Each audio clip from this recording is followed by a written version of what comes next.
Hi കൂട്ടുകാരെ, ഇത് രാജീവാണ്. എല്ലാവർക്കും സുഖമല്ലേ? മീനച്ചാറിൻ്റെ റെസിപ്പിയുമായിട്ടാണ് ഞാൻ എത്തിയിരിക്കുന്നത്. വളരെ ഈസി ആയിട്ടുണ്ടാക്കാൻ പറ്റുന്ന ഒരു റെസിപ്പിയാണ്. ഈ റെസിപ്പി, ഈ വീഡിയോ ഒക്കെ ഒന്ന് നിങ്ങൾ കണ്ട് ഒന്ന് സപ്പോർട്ട് ചെയ്യുക.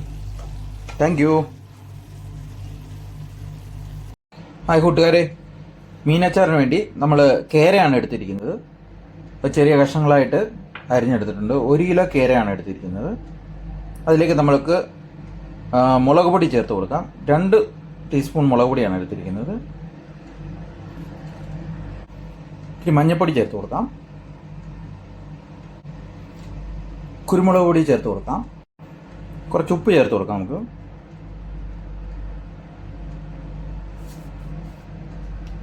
ഒന്ന് ഇളക്കി ചേർത്ത് കൊടുക്കാം.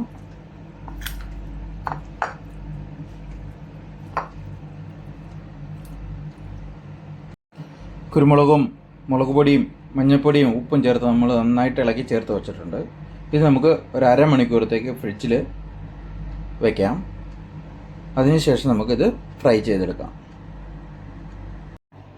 മീനച്ചാറിന് വേണ്ടി ഫ്രൈ ചെയ്യാൻ വേണ്ടി നമ്മൾ പാൻ എടുത്ത് വെച്ചിട്ടുണ്ട്. അതിലേക്ക് നമ്മൾ എണ്ണ ഒഴിച്ചു കൊടുക്കാം. വെളിച്ചെണ്ണയിലാണ് നമ്മൾ ഫ്രൈ ചെയ്യുന്നത്. എണ്ണ ചൂടായി വന്നിട്ടുണ്ട്. അതിലേക്ക് നമ്മൾ മസാല പുരട്ടി വെച്ച ഫിഷ് ഇട്ട് കൊടുക്കാം.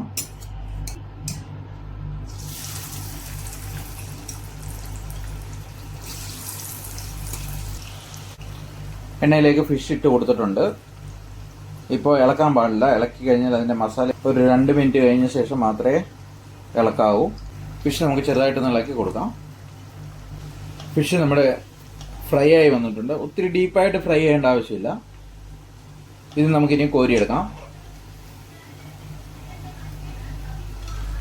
ഉണ്ടാക്കാൻ വേണ്ടി നമ്മൾ ആ എണ്ണ വറുത്ത് കോരിയ എണ്ണയിൽ തന്നെയാണ് നമ്മൾ അതിന് കുറച്ച് എണ്ണ മാറ്റി ഒരു 1/4 കപ്പ് എണ്ണ മാത്രമാണ് എടുത്തത്. ഇതിലേക്ക് നമുക്ക് കടുക് പൊട്ടി ഇട്ട് കൊടുക്കാം. 1 സ്പൂൺ കടുക് ഇട്ട് കൊടുക്കുന്നു. കടുക് പൊട്ടി വന്നിട്ടുണ്ട്. ഈ സമയത്ത് നമുക്ക് 1/2 ടീസ്പൂൺ ഉലുവ ചേർത്ത് കൊടുക്കാം. ഇനി നമുക്ക് തീ മീഡിയം ഫ്ലെയിമിലാക്കി വെക്കാം. ഇഞ്ചി നമ്മൾ ചെറുതായിട്ട് അരിഞ്ഞെടുത്തിട്ടുണ്ട്. അത് ചേർത്ത് കൊടുക്കുക. ഒരു 100 ഗ്രാം വരും. വെളുത്തുള്ളി ചേർത്ത് കൊടുക്കാം. 100 ഗ്രാം ഇളക്കി ചേർത്ത് കൊടുക്കാം. ഏകദേശം ഒരു 4 മിനിറ്റാണ് നമ്മൾ ഇതെല്ലാം ചേർത്തൊന്ന് ഇളക്കേണ്ടത്.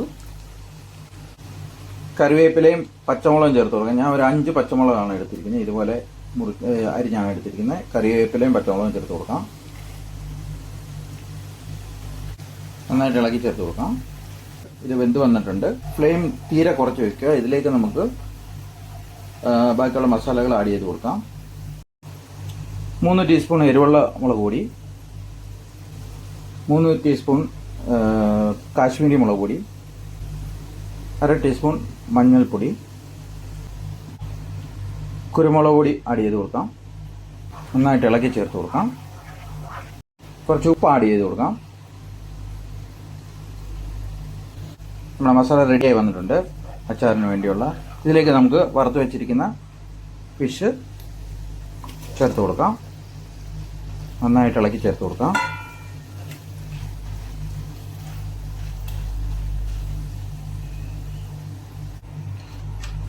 പിക്കിൾ റെഡിയായി വന്നിട്ട് ഇതിലേക്ക് നമുക്ക് ഇനി വിനീഗർ ആഡ് ചെയ്ത് കൊടുക്കാം.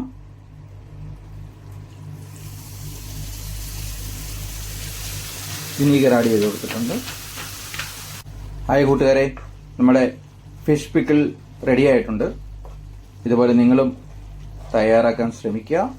വീഡിയോ ഇഷ്ടപ്പെട്ടിട്ടുണ്ടെങ്കിൽ ലൈക്ക് ചെയ്യുക, ഷെയർ ചെയ്യുക, സബ്സ്ക്രൈബ് ചെയ്യുക. Thank you.